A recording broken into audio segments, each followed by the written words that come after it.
Assalamualaikum warahmatullahi wabarakatuh. Selamat berjumpa lagi dengan Bu Umi. Apa kabar hari ini?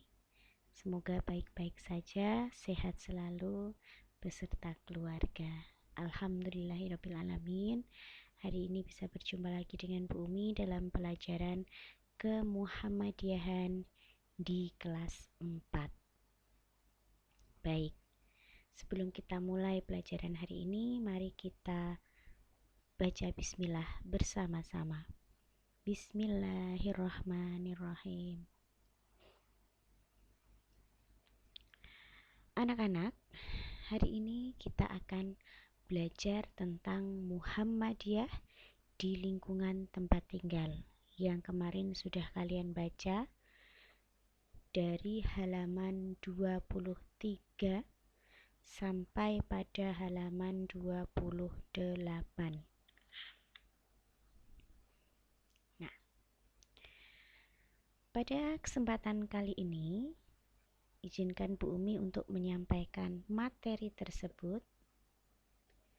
Silahkan kalian buka buku paket kemuhammadiyahannya, halaman 23. Ya. Sudah siap?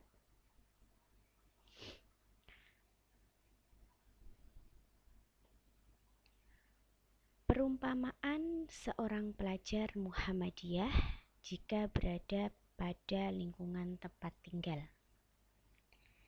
Ini adalah gambaran seorang pelajar Muhammadiyah, ya.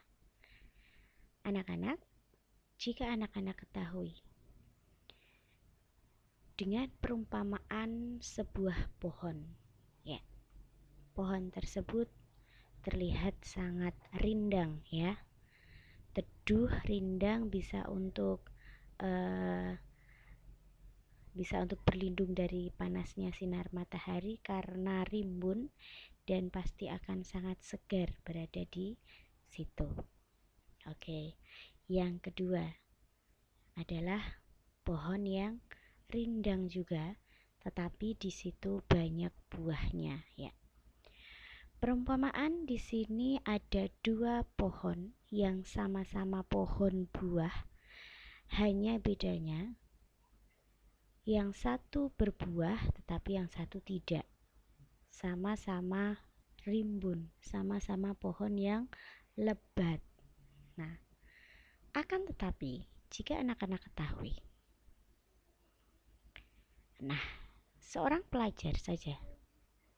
seseorang saja jika melihat pohon yang rindang tapi tidak berbuah dan melihat pohon yang rindang dengan buah yang banyak, pasti akan memilih yang mana? Iya, pasti akan memilih pohon yang lebat dan juga berbuah banyak. Karena apa? Karena di situ pasti sangat banyak manfaatnya.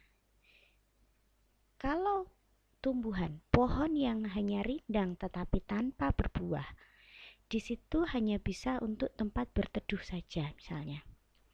Tetapi pohon yang rindang juga berbuah, manfaatnya tidak hanya satu. Untuk berteduh juga bisa, dan dimanfaatkan buahnya juga bisa. Tidak hanya manusia, kupu-kupu, kelelawar lebih suka hinggap di pohon yang ada buahnya. Nah, apa perumpamaan dari seorang pelajar Muhammadiyah dilihat dari perumpamaan pohon tersebut? Jadilah seorang pelajar Muhammadiyah yang bisa berguna dan bermanfaat di lingkungannya, dimanapun. Namanya lingkungan tempat tinggal. Di rumah, tempat tinggalmu bukan? Ya. Di sekolah, tempat tinggalmu bukan? Iya, itu tempat tinggal untuk belajar. Dan dimanapun kamu berada, jadilah seseorang yang bermanfaat. Paham anak-anak? Oke. Kita lanjut pada dasar kegiatan Muhammadiyah. Pada dasar kegiatan Muhammadiyah terdapat 6 aspek, yaitu yang pertama, hidup manusia berdasarkan tauhid bahwa tidak ada Tuhan selain Allah. 2. Hidup manusia bermasyarakat saling membutuhkan satu sama lain atau bersifat sosial. 3. Taat dalam menjalankan perintah dan larangan Allah Subhanahu wa taala. 4. Menegakkan dan menjunjung tinggi agama Islam. 5. Mencontoh dan meneladani Nabi Muhammad sallallahu alaihi wasallam. Yang keenam adalah berjuang bersama-sama melalui gerak langkah yang teratur dalam wadah organisasi Muhammadiyah. Nah, dari dasar kegiatan Muhammadiyah tersebut, maka cita-cita dari amalan yang nyata. Nah, tujuan dan cita-cita Muhammadiyah adalah dalam menegakkan menjunjung tinggi agama Islam dan mewujudkan masyarakat Islam yang sebenar-benarnya. Apa saja di antaranya? Supaya terwujudnya suatu masyarakat Islam yang sebenar-benarnya. Yang pertama, contohnya adalah melaksanakan sholat. Ayo anak-anak, harus melaksanakan sholat fardu yang 5 waktu. Namanya saja sholat fardu, berarti harus hukumnya wajib. Nah, tidak hanya wajib dilakukan saja, tetapi bagaimana untuk pelaksanaannya. Ingat, as-sholatu imaduddin. Sholat adalah tiang agama. Nah, ingat dalil itu. Karena sholat adalah tiang agama, maka yang perlu diperhatikan dalam sholat diantaranya adalah yang pertama, yaitu sholat di awal waktu. Nah, Rasulullah bersabda kan, perbuatan yang paling mulia ialah sholat pada awal waktunya. Diriwayatkan dari hadis Tirmidzi dan Hakim.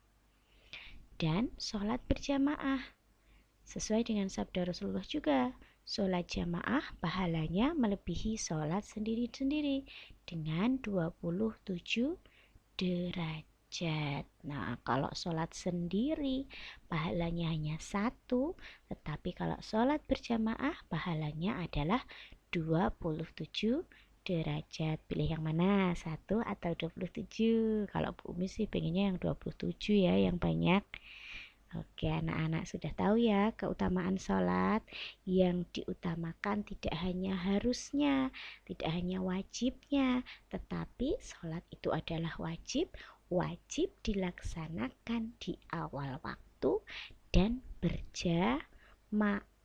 Nah, pahalanya akan banyak. Gambaran sholat berjamaah adalah seperti itu.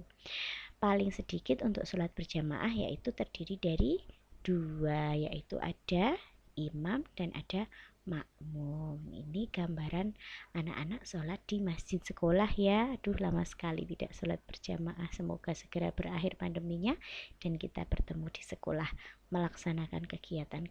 Salah satunya adalah sholat berjamaah. Oke, selanjutnya yaitu mengikuti kegiatan Muhammadiyah di lingkungan rumah dan masyarakat. Apa itu contohnya? Salah satu contohnya adalah mengikuti pengajian. Bisa pengajian rutin yang diisi oleh ustadz, ataupun mengaji Iqra dan Al-Quran secara bersama-sama, tetapi harus rutin. Nah, menurut Pak A.R. Fahrudin, pengajian adalah ruhnya Muhammadiyah. Kenapa bisa dikatakan ruhnya Muhammadiyah? Muhammadiyah bisa mengibaratkan jika Muhammadiyah tanpa pengajian seperti jasad yang sudah tidak bernyawa. Ada jasadnya tetapi nyawanya sudah tidak ada. berarti apa artinya? Mati. Ya, seperti itu. Di dalam Muhammadiyah pasti ada pengajian. Ketika kamu sekolah di Muhammadiyah, pasti di dalamnya juga pasti ada pengajian. Bapak ibu guru yang berada di sekolah Muhammadiyah juga pasti ada pengajian, ada mengajinya. Begitu ya anak-anak? Paham? Nah, ini adalah gambaran dari pengajian. Ya, ada yang memberikan ceramah atau ada yang mengajari mengaji. Nah, seperti itu. Begitu anak-anak. Ini baru bagian pertama. Besok akan Bu Mi sampaikan lagi untuk bagian yang kedua.